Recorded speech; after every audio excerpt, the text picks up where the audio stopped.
The bullet that bounced off a boar. In January 2013, in the Oise department of northern France, a group of hunters were out on a Sunday morning doing what French hunters do, tracking wild boar through the countryside. One of the hunters spotted a boar, raised his rifle, and fired. The bullet hit the animal, but instead of penetrating, the bullet ricocheted off the boar's thick hide or bone, deflected at an angle, and kept going. And going. And going. It traveled over a mile, through the air, across fields, over a road, and straight into the windshield of a passing car. The driver was killed instantly. I need you to sit with that for a second. A man woke up that Sunday morning, probably had his coffee, maybe kissed his wife goodbye, got in his car, and was killed by a bullet that bounced off a pig a mile away. What the hell, man? That's not how anyone expects to go. That's not even how a bad movie would write it. That's a glitch in the simulation. The hunter was investigated, but the whole thing was ruled a freak accident. Because what else do you call it? There's no law against shooting a boar and having the bullet go rogue. The bullet just decided it had other plans. French authorities confirmed the details, and the case made international headlines because, well, it's insane. Ballistics experts said that while ricochets are not uncommon, the distance this bullet traveled after bouncing off the boar was extraordinary. Normally, a ricocheted bullet loses most of its energy. This one didn't. It kept enough velocity to punch through a car windshield and kill a man. Some people are just in the wrong place at the wrong time. And this driver was in the wrongest place at the wrongest time in the history of wrong places and wrong times. It's a reminder that when you're dealing with firearms and wild animals, the laws of physics can do whatever they want. And sometimes, what they want is chaos. Killed by his own dog. On January 21st, 2023, a 30-year-old plumber from Wichita, Kansas, named Joseph Austin Smith, went on a hunting trip with a buddy near Gouda Springs, about 45 miles south of Wichita. They loaded up the pickup truck with everything they needed: hunting gear, rifles, snacks, and, of course, the dog.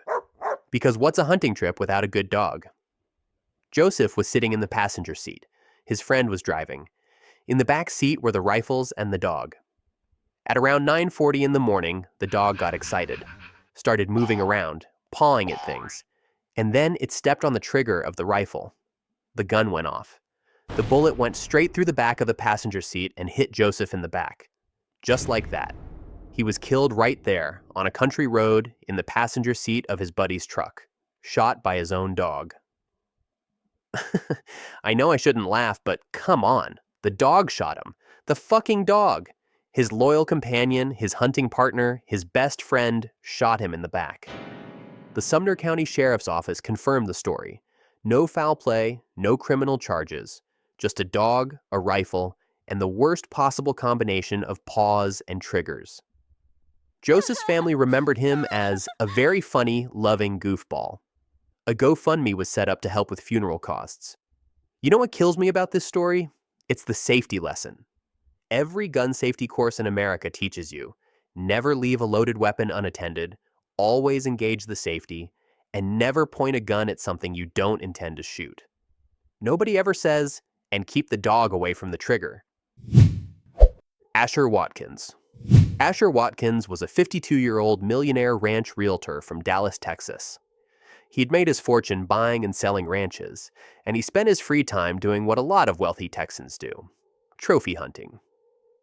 In August 2025, he traveled to South Africa for a guided big game safari organized by Konrad Vermaak Safaris in the Bambisana Concession, a 50,000-acre hunting area in the Limpopo province. His target? A Cape buffalo. Now, the Cape buffalo is not your average animal. It's nicknamed Black Death. It's called the Mafia of the Bush. It weighs up to 2,000 pounds and can charge at 35 miles per hour. That's a small car running at you with horns. It's responsible for more hunter deaths in Africa than any other large animal. Professional hunters will tell you, if you shoot a Cape buffalo and don't kill it, It will come back for you. It remembers. It holds grudges. It's basically the John Wick of the animal kingdom. On August 3rd, Asher and his guides were on foot, stalking a large bull through dense bushveld. They got close. And then, without warning, the buffalo charged. It came out of the bush like a freight train. Before anyone could even blink, the 2,000-pound animal slammed into Asher and gored him with its massive curved horns. He was hit in the abdomen and torso. By the time security personnel from the farm could alert the paramedics, Asher was already dead. The internet, as you can imagine, was not kind. PETA released a statement saying the buffalo did what any of us would do and made a desperate attempt at survival. Social media was full of people mourning the buffalo more than the millionaire. Earlier on the same trip, Asher had already killed a water buck. So the buffalo was essentially avenging its fallen colleague. The hunter became the hunted, and the hunted won. Decisively. Teen hunter mistakes his best friend for a deer. This one is just devastating.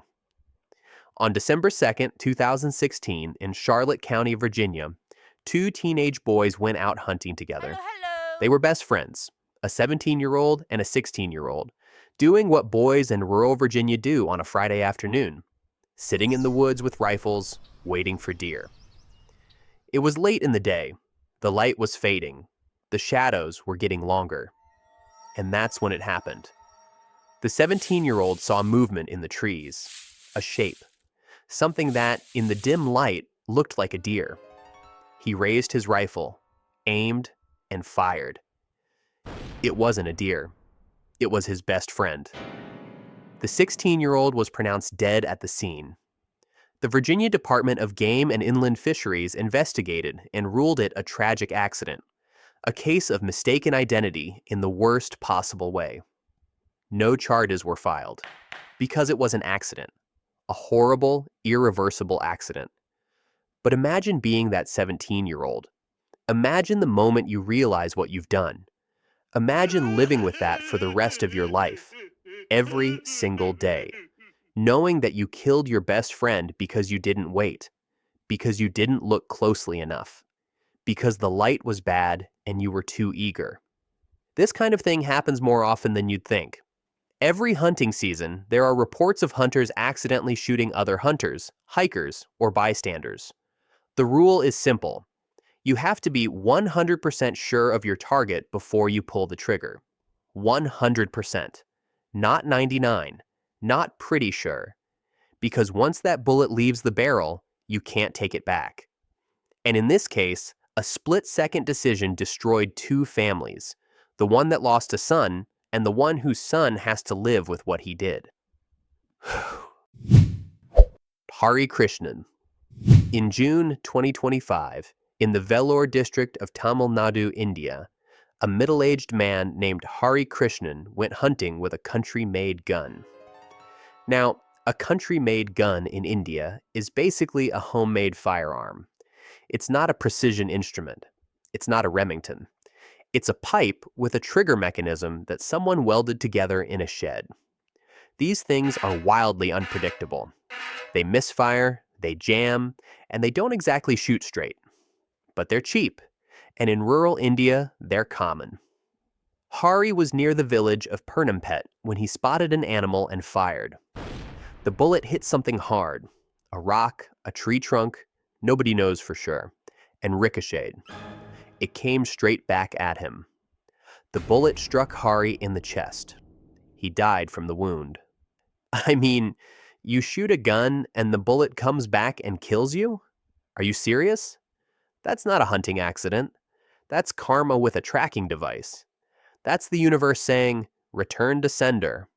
It's like throwing a boomerang, except the boomerang is a bullet and it doesn't care about your feelings. The case was reported by the Times of India and local media. Police investigated and confirmed it was an accidental death caused by a ricocheting bullet from a country-made firearm. No foul play. Just incredibly bad luck combined with an incredibly bad gun. It's a story that sounds like an urban legend, but it's real. And it's a reminder that if you're going to go hunting, Maybe, just maybe, don't use a gun that was built in someone's garage. Just the thought. Shit. The deer that wouldn't die.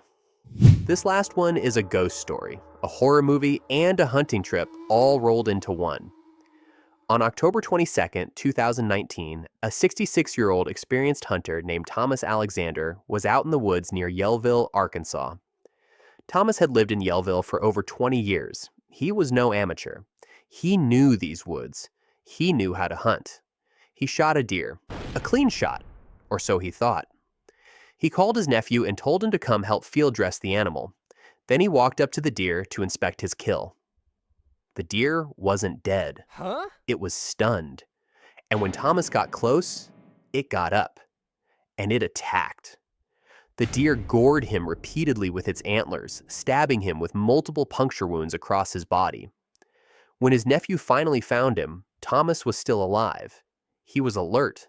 He was talking. He even managed to call his wife on the phone. But by the time the paramedics arrived, he had stopped breathing. He died from the injuries. The deer came back from the dead and killed the man who shot it. That's not a hunting accident. That's a damn revenge movie. That's Bambi's dad finally snapping. The Arkansas Game and Fish Commission said it was the first time they had ever seen a hunter die this way. They issued a reminder that hunters should wait 15 to 30 minutes before approaching a shot deer, just to make absolutely sure it's actually dead. Good advice. Wish Thomas had heard it. And the craziest part of this entire story, the wounded buck was never found. It just vanished back into the woods. Gone. Like a ghost. Probably out there right now, telling all the other deer about the time it came back from the dead and took out a hunter with its bare antlers. A legend among deer.